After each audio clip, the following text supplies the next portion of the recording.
สายน้ำจังในยามแรงพวมเป็นกระแสฟองโยกขึ้นไหลไปตามลงยาวของสายน้ำที่บ่มีวัน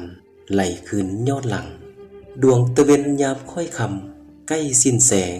หลับจอมภาพไปเรื่อยๆนั่นเป็นการบอกว่าวันหนึ่งได้สิ้นสุดไปแล้วตามกาลเวลาและการหมุนเวียนของในโลกที่โคจรปิ่นอ้อมบ่มียามสิ้นสุด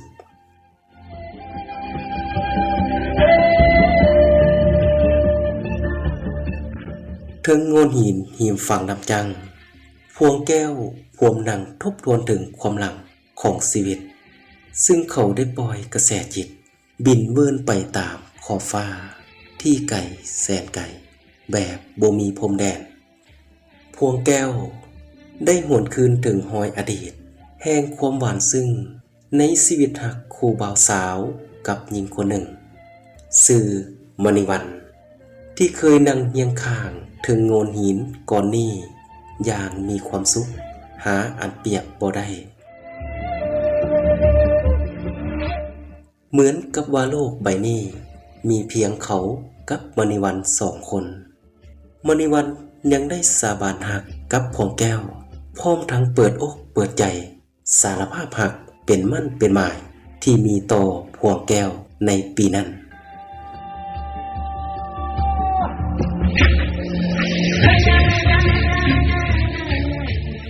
อ้ายพวงแก้วน้องหักอ้ายที่สุดในชีวิตผู้บ่และจะหักอ้ายเพียงคนเดียวตลอดไปน้องขอสัญญาว่าจะบ่มีสายคนใดอีกแล้วในโลกนี้ที่สามารถญาติสิงเอาหัวใจดวงน้อยๆของน้องดวงนี้ไปจากอ้ายได้เด็ดขาดตราบใดผู้เบี้ยยังตั้งสง่าเป็นมิ่งขวัญของแขวงไสสมบูรณ์ความหักของน้องที่มีต่ออ้ายก็ยังมั่นคงอย่างบ่มีวันเปลี่ยนแปลงตราบใดสายน้ำจังยังไหลเย็นเป็นบ่อนพึ่งพาอาศัยของฝูงปลานานาชนิดได้ลงลอยไปมาตามวังน้ำตราบนั้นความหักอันบริสุทธิ์พุทธพองของน้องที่มีต่ออ้ายยังคงแจ่มใสและฝังแน่นสั่วนิรันดร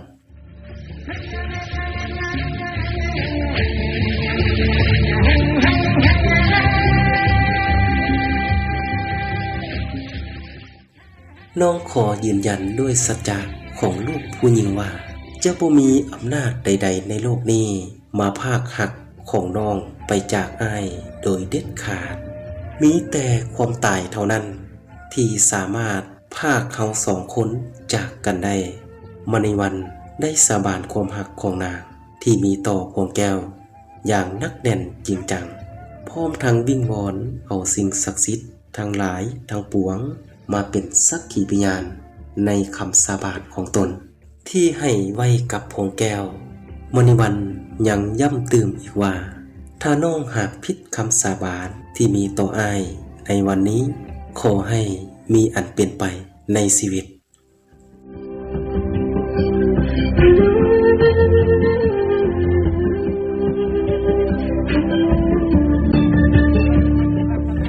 ในที่สุดคำสาบานของมณีวรรณก็เป็นได้เพียงลมปากที่บ่มีมูลความจริงทุกถ้อยคำที่นางได้สาบานไว้กับพวงแก้วเป็นเพียงลิ้นที่บ่มีกระดูกเท่านั้นในที่สุดมณีวรรณเองเป็นคนฉีกสัญญาที่มีไว้กับพวงแก้ว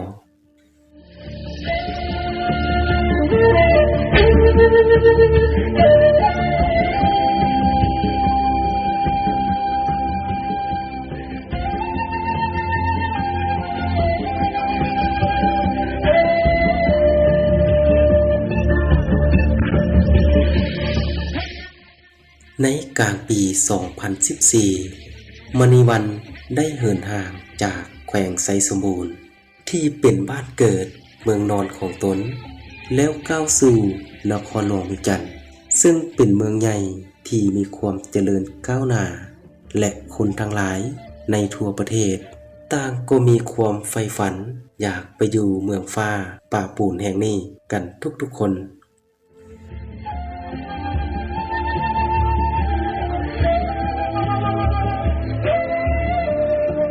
ใน ต่อมาอีก3 ปีก็ได้รับข่าวเกี่ยวกับมณีวันจากหมู่เพื่อน ที่ได้เฮ็ดเวียกอยู่นครหลวงเวียงจันทน์ว่า เดี๋ยวนี้มณีวันกลายเป็นสาวไฮโซสังคมใหญ่ไปแล้ว และใช้ชีวิตแบบคนมีฐานะใต้แสงนีออนในเมืองหลวง ไปมาทางใดก็มีหนุ่มคนรวยรับส่ง และนั่งรถ4 ประตูแอมแวนแอร์เย็นอย่างสุขสบายมณีวันบ่เคยกล่าวถึงบ้านเกิดเมืองนอนของตนอีกเลยโธ่มณีวันน้องคงลืมคำมั่นสัญญาที่เคยให้ไว้กับอ้ายไปหมดแล้วคำสาบานที่มีต่ออ้ายถึงโงนหิมฟังน้ำจังแห่งนี้มันคงบ่มีความหมายสำหรับคนลืมอ้ายคือน้องอีกแล้วหิมฟังน้ำจังที่เคยนั่งเฮียงข้างชมธรรมชาติยามแรงและเป็นบอนที่น้องบอกหักอ้ายที่สุดในชีวิตมายามนี้มันเหลือไว้เพียงรอยอดีตที่ขมขื่นของหัวอกคนผิดหวังอย่างอ้ายและความทรงจำที่หวนคืนบ่ได้เท่านั้น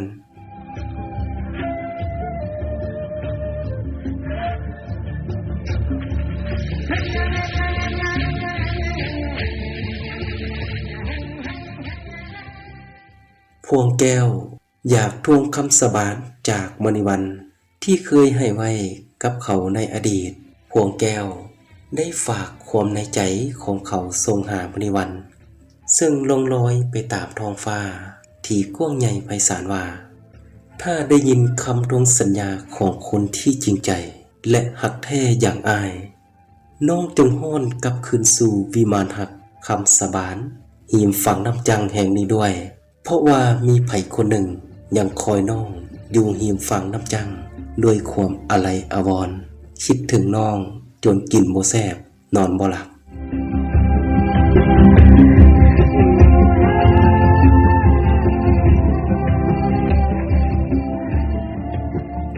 แต่พวงแก้ว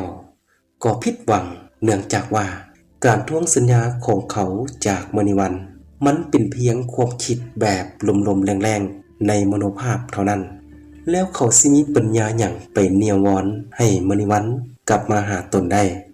เพราะความจริงแล้วมณีวันได้ใช้ชีวิตอย่างมีความสุขในนครหลวงเวียงจันทน์และนางคงบ่ห่วงใยนำอดีตอีกแล้วสิ่งที่พวงแก้วเฮ็ดได้ก็คือเก็บเอารอยอดีตแห่งความปวดร้าวไว้ในความทรงจำที่ว่างเปล่า